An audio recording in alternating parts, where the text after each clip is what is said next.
এখন বাজারে যাচ্ছি, গোল বাজারে। এখন তো সন্ধ্যা হয়ে গেছে, তোমাদের দাদাভাই আসলো, তারপর বলল চলো বাজারে যাচ্ছি।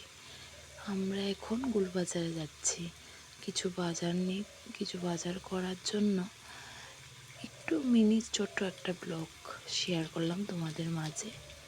কীরকম লাগলো বলবে আমাকে কমেন্ট করে। চলো যাওয়া যাক।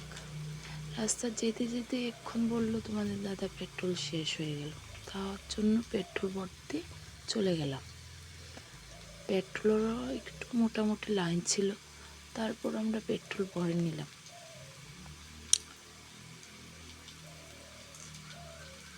তারপরে পেট্রোল ভরে আমরা সোজা রওনা দিলাম গোলবাজার দিয়ে। তার সঙ্গে সঙ্গে যেতে যেতে একটা রাম ঠাকুরের মন্দির পড়ল। এখন আমরা বাজারের দিকে করলাম।